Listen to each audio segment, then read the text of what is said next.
안녕하십니까. 상쾌한 아침 원주에서 출발합니다. 진행의 김혜정입니다. 12월 9일 목요일 아침입니다. 한 주간 추위 걱정 없이 초봄처럼 포근한 날씨 이어지고 있습니다. 오늘 아침도 큰 추위는 없습니다. 최저기온은 영하 4도까지 떨어졌지만 최고기온은 15도로 예년 기온을 3도에서 7도가량 웃돌겠습니다. 주말까지 온화한 겨울 날씨 이어지겠고요. 하지만 다음 주 월요일 기온이 급격하게 떨어지면서 올 겨울 들어 가장 추운 날씨가 찾아오겠습니다. 원주 지방 현재 기온은 영하 1도입니다. 지난 1일 한국에서 처음으로 세계 협동조합대회가 열렸습니다. 대회 후일담과 원주 3개의 협동조합에 대한 이야기 먼저 들어보고요. 원주 소방서가 화목 화재 예방을 위해 안전지킴이 활동을 진행합니다. 자세한 소식 리포터 코너에서 전해보고요. 또 단계적 일상회복 시행으로 인한 방역수칙 완화에 개장을 코앞에 두고 있던 강원도 내 겨울축제들이 최근 대규모 감염 사태와 또 이 오미크론의 등장으로 전면 취소를 결정했다고 하는데 겨울 축제 소식도 전해보도록 하겠습니다. 12월 9일 목요일 상쾌한 아침 원주에서 출발합니다.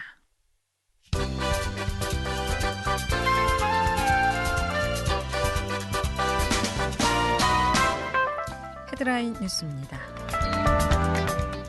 원주 환경청은 철원군 철원 DMZ 두루미 생태관광협의체와 철원 평야 두루미 주요 서식지 보존 사업을 추진합니다.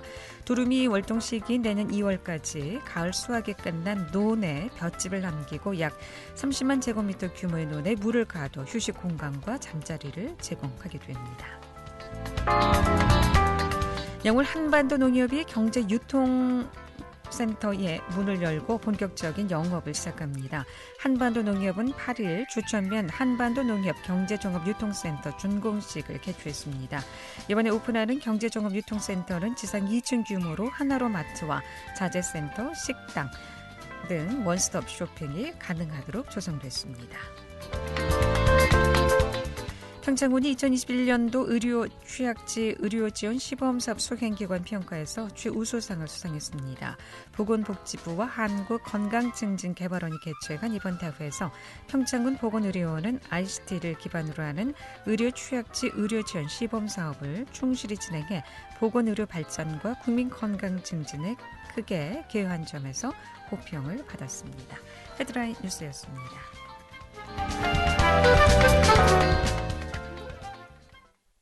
네, 지난 1일 협동조합과 관련한 뜻깊은 행사가 있었습니다. 전 세계 협동조합인들의 대축제 세계 협동조합 대회가 있었는데요. 대회 후일담과 함께 여러 가지 협동조합에 대한 이야기 나눠보도록 하겠습니다. 전국 사회적 경제위원회 최혁진 상임위원장 나와 계시죠? 안녕하십니까? 네, 안녕하세요. 예, 반갑습니다. 네, 지난 반갑습니다. 1일부터 3일까지 세계 협동조합 대회가 있었는데 우리나라에서 이 행사가 있었다고요? 어떻게 열린 네. 행사입니까? 예, 세계적으로 협동조합의 역사가 한 200년 가까이 됩니다. 네.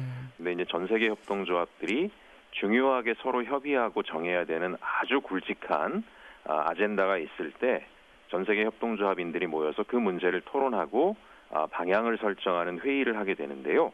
이게 세계협동조합 대회이고 그동안에 이제 32번이 있었습니다. 그중에서 33번째 세계협동조합 대회가 이번에 한국에서 개최된 건데요. 배경은 19년도에 국제협동조합 연맹에서 한국 개최를 우리 사회가치연대기금의 송경용 신부님 통해서 타진을 해왔고요. 당시 제가 청와대 비서관으로 있으면서 이 업무를 담당했기 때문에 정부 측의 입장을 정리해서 대회 개최를 결정을 했는데 코로나 때문에 연기를 거듭하다가 이번에 열리게 되었습니다.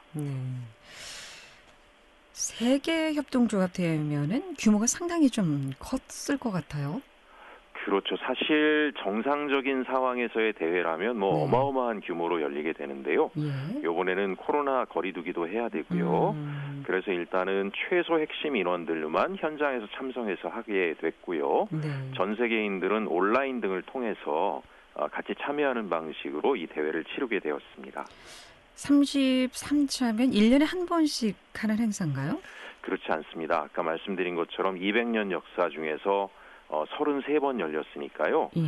일반적인 총회는 매년 열리지만 이렇게 굵직한 우리 협동조합들이 전부 다 모여서 고민하고 의논해야 될 사안이 있을 때마다 모이는 거다 보니까 어떤 경우에는 10년 만에 20년 만에 하게 되는데요.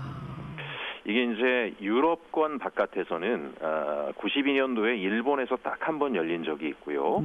비유럽권에서 열린 거는 한국이 이제 두 번째니까 상당히 뜻깊은 행사라고 할 수 있습니다. 그러게요. 우리 한국에서는 처음으로 개최된 행사라 굉장히 좀 의미가 있는 행사인 것 같습니다. 아니 이 오랫동안 어떻게 이번에 처음 한국에서 이 행사를 갖는 것도 굉장히 큰 의미인 것 같아요. 어떻게 유치하게 되신 거죠? 일단은 전 세계 협동조합들이 각국에서 굉장히 활발한 활동을 하는데 특히 대한민국 정부가 이제 문재인 정부 들어서서요. 이런 협동조합과 사회적 경제에 대해서 상당히 적극적인 정책들을 펼치게 됐거든요. 그래서 이제 대한민국의 지금 이런 정책 활동이 상당히 모범적이고 전 세계 협동조합들이 좀 주목할 필요가 있고 그런 면에서 규모 면에서는 아직 저희가 유럽이나 일본에 미치진 못하지만 그럼에도 불구하고 전 세계인들이 표본으로 삼을 만한 상당히 우수한 사례가 한국이다. 한국에서 개최하는 것이 역사적인 의미가 있다. 이렇게 해서 개최를 의뢰해 오게 되었습니다. 그러면은 세계적인 이 협동조합은 역사가 200년 됐다고 하셨는데 네네. 우리나라의 역사는 얼마나 됐고요? 또 원주의 역사도 궁금합니다. 우리나라 역사는 사실은 향의학이나 둘의 계도 협동조합과 유사한 모델이니까 상당히 오래됐다고 할 수 있겠죠. 그런데 이제 실제 근대 협동조합으로 보면 일제시대에요. 일본에 의해서 수탈을 당하고 지역 경제가 무너지면서 많은 지역사회의 선각자들과 시민들이 협동조합 방식으로 금융조합도 만들고 소비조합도 만들고 농업협동조합 같은 모델을 만들어서 공동체를 이뤘던 사례가 있고요. 특히 이제 당시에 원산 같은 경우는 협동조합이 엄청 발전했는데 그 협동조합에서 벌어들인 수익이 독립운동에 쓰여진다고 해서요. 일본으로부터 거의 상상을 초월하는 탄압을 받아서 해산되고 붕괴됐던 경험도 있습니다. 원주는 그럼 언제부터 이 협동조합의 역사가 시작이 됐습니까? 원주도 협동조합의 역사가 상당히 오래됐다라고 할 수 있는데 가장 원주가 대한민국에서 또 모델이 됐던 것은 1972년도에 남한강 대홍수 때 당시 지학순 주교님과 장일순 선생님이 사회개발위원회를 만들어서요. 기금을 가지고 그때 재해로 인해서 몰락했던 지역 주민들을 협동조합으로 만들어내면서 경제적으로 자립시켰던 경험이 있고요. 그로 인해서 대한민국의 신형협동조합이나 소비자협동조합 등 여러 가지 협동조합 모델이 전국화되는데 가장 큰 기여를 했던 도시 중에 하나가 또 우리 원주이기도 합니다. 그렇군요. 네. 이번에 그럼 세계협동조합에서는 어떤 내용으로 좀 대회가 진행이 됐는지요? 이번 세계협동조합 때는 ICA 국제협동조합연맹 125주년을 기념하고요. 또 25년 전에 협동조합의 정체성 선언이라는 게 있었습니다. 그게 무슨 얘기냐면 협동조합들이 성장하면서 시장에서 많은 기업들과 치열한 경쟁을 하다 보니까 본래 목표가 사람을 살리는 일, 마을을 살리는 일 이런 게 적인 기업인데요. 일반 영리 기업하고 점점 차이가 사라져간다. 협동조합의 본래 목표를 찾아야 된다라고 해서 25년 전에 협동조합의 정체성을 새로 정의했던 적이 있어요. 그것이 잘 이행되고 있는지를 구체적으로 점검하고 또 하나는 코로나 이후에 우리 지구가 전체적으로 큰 위기에 빠지지 않았습니까? 기후변화라든가 빈곤, 이런 불평등 이 문제 해결을 위해서 협동조합이 앞으로 어떤 사업들을 추진해 나가고 전 세계 협동조합이 어떻게 협력할 것인가 이게 중요한 아젠다였습니다. 그렇군요. 자, 옛날에는 협동조합이 먹고 사는 문제가 관건이었다면 앞으로 지역사회 또 지자체에서 우리가 지향해 나가야 할 방향이 있다면 또 어떤 사업을 구체적으로 또 협동조합이 해야 될 의무라고 생각을 하시는지요? 지금 전 세계 협동조합들이 많이 관심을 갖고 도전하는 사업들을 보면은 협동조합들이 어떻게 가고 있구나라고 하는 걸 알 수 있는데요. 예를 들면 가까운 일본에 있는 일본의 최대 유통 조직이지만 소비자 생활협동조합 같은 경우는 단계적으로 RE100 선언, 모든 생산과 유통에 필요한 전력을 신재생 에너지로 사용하겠다라고 이미 선언을 하고 실행에 들어갔고요. 그다음에 유럽 같은 경우에는 독일 같은 경우나 영국이나 프랑스에서 시민들이 기금을 모아서 풍력이나 태양광이나 이런 발전소들을 건립을 해가지고 탈탄소, 기후변화 여기에 대응하는 노력을 선도적으로 해나가고 있어요. 한국에서도 우리 아이콥 생활협동조합 같은 곳이 노 플라스틱 선언들을 하고 플라스틱 용기를 친환경 용기로 전환시키는 활동들을 전격적으로 하고 있는데요. 이 외에 최근에 굉장히 주목할 만한 것들이 미국이나 이런 곳에서 실직 빈곤한 사람들을 모아서 그 폐업한 기업을 인수해서 다시 일자리를 얻게 한다라든가 결국은 고용, 복지, 환경 이것이 이제 협동조합의 새로운 미래 과제로 다시 부각하고 있다고 말씀드릴 수 있습니다. 그렇군요. 우리 원주에서는 그럼 활동하고 있는 조합이 얼마나 됩니까? 원주는 시민분들께서도 아마 잘 아시겠지만 적어도 대한민국 전 세계적으로도 협동조합이 아주 발전한 도시인데요. 네. 원주 인구가 35만이지 않습니까? 예. 한 협동조합 조합원이 10만 명이 넘는 것으로 알고 있습니다. 농협도 오랜 역사를 가지고 있고 신협 새마을금고도 상당히 숫자가 많고요. 한살림이나 아이쿱이나 도래생협 같은 소비자 협동조합, 최근에 제가 재래시장을 다니다 보니까 미로시장 같은 곳에 청년들이 이제 협동조합을 만들어서 소상공인 협동조합 모델로 창업을 하고 그래서 같이 일자리를 만드는 모델도 좀 늘어나고 있는데요.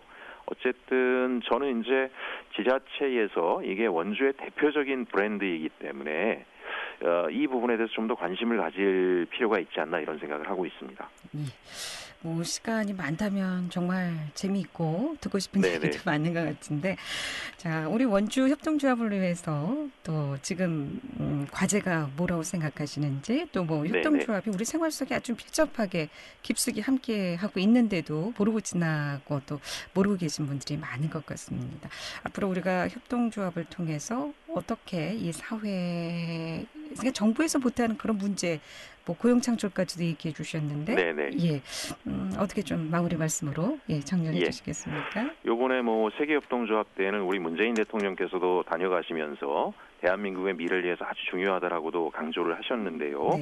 우리 원주는 아까 말씀드린 것처럼 협동조합의 굉장히 상징적인 도시인데요. 전 세계적으로 아주 주목받는 도시들이 있는데 공통의 특징이 있습니다. 이탈리아의 트렌토, 스페인의 몬드라곤 이런 곳들 같은 경우에는요. 또 전 세계인들이 찾아오는 도시입니다. 1년에 수만 명이 찾아와서 이 도시의 여러 가지 균형 발전, 지속 가능한 발전 모델을 배우는데 그걸 이끌어가는 핵심 모델이 협동조합입니다. 어찌 보면은 원주가 이런 그 역사적인 것을 통해서 축적해온 협동조합 모델을 잘 브랜드화하면 전 세계 사람들이 찾아오는 도시 모델이 될 수 있고요. 그거보다도 중요한 것은 서민 경제가 안정화되고 많은 일자리가 창출되는 효과가 있습니다. 이거를 민간에만 맡기지 말고 지방정부가 아주 체계적인 계획을 세워서 원주의 협동조합이 세계적인 상품이 될 수 있도록 뒷받침한다면 원주라는 도시를 기억하는 사람들이 전 세계에 아주 많아질 거라고 생각을 합니다. 예, 앞으로 원주의 협동조합 활동 기대해 보도록 하겠고요. 여기까지 듣겠습니다. 고맙습니다. 네, 감사합니다. 전국 사회적 경제위원회 최혁진 상임위원장이었습니다.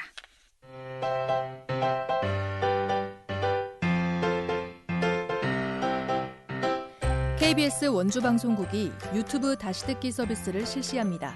매일 아침 강원 영서남부권의 뉴스와 정보를 전해드리는 상쾌한 아침 원주에서 출발합니다는 KBS 원주라디오 유튜브 채널을 통해 다시 들을 수 있습니다. 네, 지금 시각 8시 47분 지나고 있습니다. 이 원주 소방서가 화목 보일러 사용이 급증하는 겨울철 화목 보일러로 인한 화재 예방을 위해 안전지킴이를 운영한다고 하는데 이 소식 추인의 리포터와 함께합니다. 어서 오세요. 네, 안녕하세요. 예, 원주 소방서가 화목 보일러 안전지킴이 활동을 한다고 하는데 이 어떤 활동인가요? 네, 원주 소방서가 화목 보일러로 인한 화재를 예방하기 위해 안전지킴이를 운영합니다. 화목 보일러 사용이 급증하면서 겨울철 화목 보일러로 인한 화재가 많이 발생하는데요. 보통 기온이 내려가는 10월부터 화목 보일러 화재가 급증하기 시작해 3월까지 지속됩니다. 최근 3년 도내 보일러와 난방기 화재 중 화목보일러 화재가 전체 26%로 가장 큰 비중을 차지하는데요. 그런데 이 화목보일러 화재 발생 원인 중 66%가 부주의로 인해 발생하는 화재입니다. 이에 경각심을 알리고 화재 발생을 줄이기 위해 화목보일러를 사용하는 가구를 대상으로 화목보일러 자율 안전점검과 봉사활동, 안전교육을 진행해 화재 예방을 추진합니다. 지난 11월 1일 시작해 오는 2월까지 활동이 진행되는데요. 매주 화요일 화목보일러 안전점검의 날로 지정하고요. 의용 소방대들이 직접 화목보일러 설치 가구를 방문합니다. 또 마을 무선 방송 시스템을 활용해 마을별로 화목보일러 화재 예방 안전 방송을 송출합니다. 원주 소방서 홍보 담당 황서현 소방교 이야기입니다. 이제 화목보일러 화재의 원인이 대부분 연료 투입구가 망가져서 발생하고 공기가 배출되는 연통 주변이 뜨거워지면서 주변에 어떤 물건에 불이 붙어서 이제 시작되는 거거든요. 의용소방대원들이 각 가구로 방문을 해서 사용자와 함께 연료 투입구 주변에 위험사항은 없는지, 연통 주변에 또 위험사항은 없는지 이런 것들을 사전에 식별해서 이제 위험 요소를 제거하는 활동입니다. 네, 화목보일러로 인한 화재에 대해서 좀 더 자세히 설명을 좀 해주실까요? 네, 화목보일러는 나무를 원료로 물을 가열해서 고온의 증기와 온수를 발생시키는 장치를 말합니다. 화목보일러 화재가 발생하는 주요 원인으로는요. 화목보일러는 온도 조절 안전 장치가 없기 때문에 한 번에 너무 많은 연료를 투입하면 과열로 주변에 불이 붙는 경우인 보일러 과열이 있고요.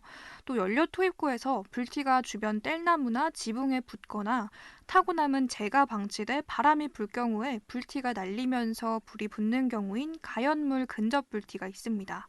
이외에도 연소통에 재가 쌓여 과열하는 경우 또는 보일러의 기계적인 고장으로도 발생하는데요.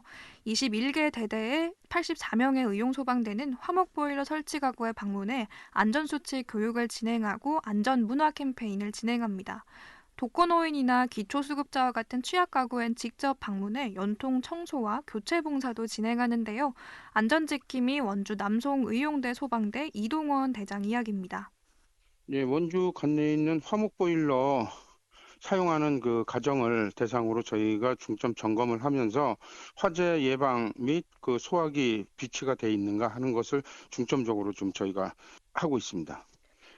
저희 의용소방 대원들이 소방관들의 업무를 보조하면서 이 업무를 하게 되게 된 동기도 저희도 어떠한 이 일을 하면서 보람을 느낀 것도 있지만 그 화재 예방이 우선이다 보니까 그것을 한다는 어떤 신념이 있어가지고 그런 쪽으로 상당히 보람을 느끼고 있습니다. 소방서에서 몇 가구를 선정했고요. 나머지는 저희가 그러한 그 화목 보일러를 하는 그 대상 가구를 파악해서 찾아가서 홍보 활동을 그렇게 하고 있습니다. 특히 농가에서 화목보일러 많이 사용하고 있는데 화재 예방을 위한 안전조치 또 주의사항에 대해서도 듣도록 하겠습니다. 네, 앞서 말씀드린 대로 화목보일러로 인한 화재는 부주의로 인해 발생하는 경우가 대부분이기 때문에 조금만 주의를 기울이면 화재를 예방할 수 있습니다. 먼저 연료를 한꺼번에 너무 많이 넣지 않도록 해야 하고요. 연료를 투입한 후에는 투입구를 꼭 닫아야 합니다. 이 화목보일러 나무 투입구가 개방된 상태로 방치돼 불이 발생하는 경우가 잦은데요. 이 투입구 틈새로 불티가 유출되기도 합니다. 또 연통 청소는 3개월에 한 번씩 진행해야 하고요. 젖은 나무를 사용할 때는 투입구 안을 3, 4일에 한 번은 청소해야 합니다. 보일러실 근처에 소화기를 비치하는 게 좋고요. 투입구를 열거나 닫을 때 화상에도 주의해야 합니다. 네, 화목보일러 안전하게 사용하시고 또 화재 없는 안전한 그런 겨울 보내길 바라겠습니다. 추인혜 리포터 잘 들었습니다. 네, 감사합니다.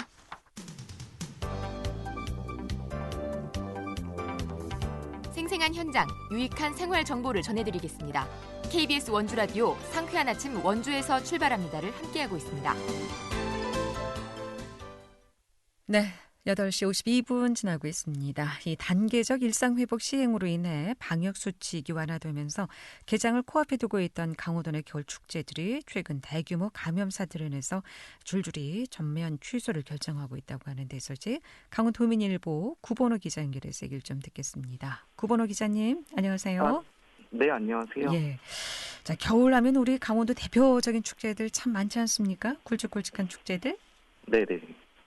어떤 축제들이 네. 있습니까? 위드 코로나가 시행된 지난 11월 이후 방역 수칙이 전면 완화되면서 대규모 감염 사태가 지속되고 있습니다. 이로 인해 지난해와 같이 올해도 겨울 축제들은 볼 수 없게 됐는데요.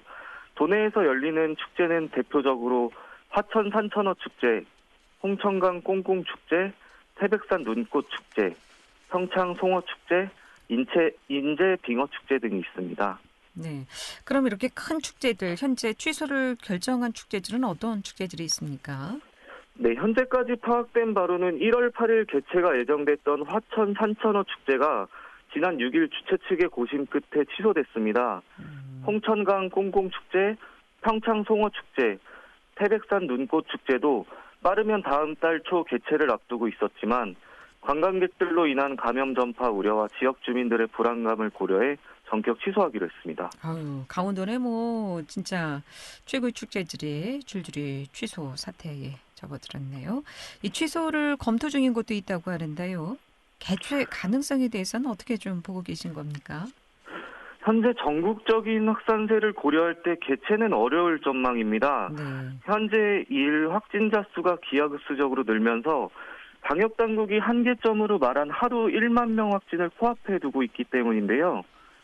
강원도에서도 일평균 100명이 넘는 확진자가 발생하고 있어서 지난해보다 상황은 더 악화된 상태입니다. 네. 방역당국은 현재 사적 모임 인원을 제한으로 조만간 특단의 방역 대책을 내놓을 것으로 예상됩니다. 이렇다 보니 행사 진행 가능성은 더 불투명한 상태입니다. 행사를 진행하기로 한 평창 대관령 눈꽃 축제와 인제 빙어 축제 관계자들은 현재 행사 진행 여부를 두고 고심하고 있는 상태입니다. 네. 이처럼 겨울 축제를 대부분 이렇게 취소하게 되면 그 여파도 상당하겠죠? 네, 맞습니다. 코로나 사태 이전 도내 겨울 축제 연간 방문객은 약 205만 명으로 추산됐습니다. 이로 인해 연간 1,300억 원, 간접 효과까지 추산하면 5천억 원의 경제적 이득을 거둔 것으로 나타났습니다. 지역 경기를 견인했던 축제들이 2년 연속 취소되면서 소상공인과 자영업자들은 울며 겨자 먹기로 생계를 이어가고 있는 상황입니다. 네. 특히 군 장병들의 의존도가 높은 접경 지역 지자체들의 상황은 더 심각합니다.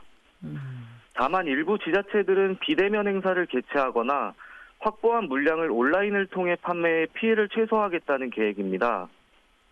화천 산천어 축제의 경우 산천어를 통조림으로 가공해 판매에 나설 예정입니다. 홍천군은 축제 취소로 인해 남게 된 인삼송어를 주최 측이 배송 서비스나 회센터를 통해 판매하는 방안도 논의하고 있습니다. 네. 자, 지역 경제 효과가 이렇게 큰 만큼 주최 측에서 이 결정하는 것이 참 쉽진 않았을 것 같은데, 자, 뭐 상황이 이렇다 보면은 올해 해돋이 보는 것도 어렵겠네요. 네, 말씀하신 대로 올해 일출 행사나 해맞이 행사는 볼 수 없게 됐습니다. 매년 수만 명이 일출을 보러 몰렸던 정동진을 포함해 강릉 등 영동 지역 지자체들은 코로나 사태를 고려해 해맞이 행사를 전면 취소하기로 했습니다. 대부분의 해수욕장도 입장이 어려울 전망입니다. 다만 아쉬움을 달래기 위해 동해시 등 일부 지자체들은 온라인 생중계를 통해 새해 일출 장면을 선보이기로 했습니다. 그렇군요. 예. 네. 아무튼 해돋이 계획 있는 분들은 사전에 미리 좀 확인을 해보셔야 될 것 같습니다. 고맙습니다. 잘 들었습니다. 네, 감사합니다. 지금까지 강원도 민일보 구본호 기자였습니다. 12월 9일 목요일에 보내드린 상쾌한 아침 원주에서 출발합니다. 여기까지입니다. 함께해 주신 여러분 고맙습니다.